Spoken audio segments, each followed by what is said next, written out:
সাবধান। সামান্য গুয়াহাটি হাইকোর্টের নির্দেশ পালন করা হচ্ছে না কেন? জবাব চাই, জবাব দাও। এনআইটির সর্বোচ্চ সংস্থা বিওজি নির্দেশ পালন করা হচ্ছে না কেন? জবাব চাই, জবাব দাও। এনআইটির মাস্টারুলদের চাকরি স্থায়ীকরণ করতে হবে, নইলে গদি ছাড়তে হবে। মাস্টারুলদের চাকরি নিয়ে স্থিতি মেনে গেলে মানছি না, মানবো না। এবারের নতুন নিযুক্তিতে স্থানীয়দের প্রাধান্য দিতে হবে, নইলে গদি ছাড়তে হবে। সামান্য গুয়াহাটি হাইকোর্টের নির্দেশ পালন করা হচ্ছে না কেন? জবাব চাই, জবাব দাও।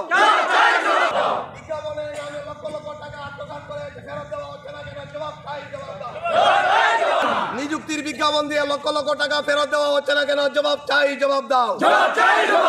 এবারের নিযুক্তিতে স্থানীয়দের প্রাধান্য দিতে হবে, নইলে গদি ছাড়তে হবে। তলে তলে প্যানেল লিস্ট বানানো মানছি না, মানবো না। তলে তলে প্যানেল লিস্ট বানানো মানছি না, মানবো না। চামচারা হুঁশিয়ার, সাবধান। আজকে আমরা শিলচর এনআইটি মাস্টারুল ওয়ার্কার ইউনিয়ন আন্দোলনের পথে যেতে বাধ্য হয়েছি।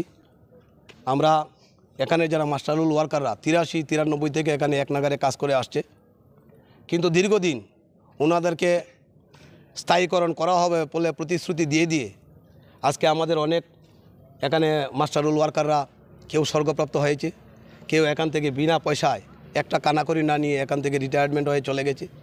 এবং আর্থিক অনটনের কারণে আমাদের এই মাস্টারুল ওয়ার্কারদের ছেলে মেয়েদেরকে ভালো করে পড়াশোনা করাতে পারেনি। তো এই 83 থেকে আজ পর্যন্ত এই আমাদের মাস্টারুল ওয়ার্কারদেরকে নিয়ে ছিনিমিনা কেনা হলো কেন, তার আমরা এনআইটি কর্তৃপক্ষের কাছে জবাব চাই। যদি ওরা কাজের যোগ্য না থাকতো তবে 83-তে কেন নিযুক্ত দেওয়া হলো? এবং এই নিযুক্তি প্রক্রিয়া সম্পূর্ণভাবে সরকারি নির্দেশ মতো হয়েছে, অ্যাডভার্টাইজমেন্ট হয়েছে, ওনারা ইন্টারভিউ দিয়েছেন, প্যানেল লিস্ট তৈরি করা হয়েছে এবং এই প্যানেল লিস্টের মাধ্যমে 20 জনকে পার্মানেন্ট করা হলো এবং ক্রমান্বয়ে সবাইকে পার্মানেন্ট করবে বলে আজ পর্যন্ত পার্মানেন্ট করা হয়নি। এর জন্য আমরা গুয়াহাটি মহামান্য হাইকোর্টের দ্বারস্থ হয়েছি। দুইবার আমাদের এনআইটি কর্তৃপক্ষকে আদেশ করেছেন যে ওনাদেরকে যেন কনসিডার করা হয়, কারণ দীর্ঘদিন ধরে কাজ করছে, ওনাদেরকে কনসিডার করা হয়।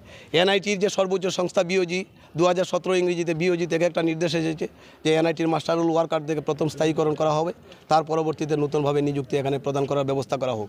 কিন্তু এই নির্দেশও তারা লুকিয়ে রেখেছে, আমাদের সঙ্গে প্রতারণা করেছে। এর জন্য আমরা আন্দোলনে যেতে বাধ্য হয়েছি এবং আন্দোলন শুধু এবার যদি আমাদের রক্তক্ষয়ী আন্দোলন হবে, আমরা যখন পর্যন্ত আমাদের দাবি এখান থেকে আমরা নিতে না পারবো ততদিন পর্যন্ত আমাদের আন্দোলন চলবে। অনির্দিষ্টকালীন আন্দোলন এবং আমাদের প্রক্রিয়া সাধারণভাবে শুরু হয়েছে। অনির্দিষ্টকালের জন্য বিভিন্ন প্রক্রিয়ার মাধ্যমে আন্দোলন আমরা করে যাব। এখন বর্তমানে 93 জন আছে, 124 জন ছিল, কেউ স্বর্গপ্রাপ্ত হয়েছে, ওনাদের পরিবার এখন বিপন্ন, আর কেউ বর্তমানে রিটায়ার্ডের দুর্গরা এসে দাঁড়িয়েছে। কিন্তু এনআইটি কর্তৃপক্ষ বারবার গাফিলতি করছে, প্রতিশ্রুতি দিচ্ছে। এই অঞ্চলের যে সমস্ত লোকের এখানে জায়গা জমিন গিয়েছে, প্রথমে এবারের যে নতুন নিযুক্তি হবে যদি হয় তবে প্রথমে এখানে স্থানীয়দের নিযুক্তি দিতে হবে। এখানের কিছু প্রফেসর এবং কর্মীরা এই এনআইটিকে ওনাদের কুটুম ঘর বানিয়ে নিয়েছেন। ওনাদের আত্মীয়ের চাকরি লাগে, ওনাদের কুটুমের চাকরি লাগে, ওনাদের শালার চাকরি লাগে, ওনাদের বাতিজার চাকরি লাগে, সব চলছে। এনআইটির কর্তৃপক্ষের যে এই যে বৈমাতৃ সুলভ আচরণ আমরা কোনো অবস্থায় মানব না। তার জন্য আমরা প্রতিবাদে সামিল হয়েছি এবং যখন পর্যন্ত আমরা মাস্টারুলের ইউনিয়নের দাবি পালন করা না হবে ততদিন পর্যন্ত পর্যায়ক্রমে বিভিন্ন ধাপে ধাপে আমাদের আন্দোলন অনির্দিষ্টকালীন চলবে।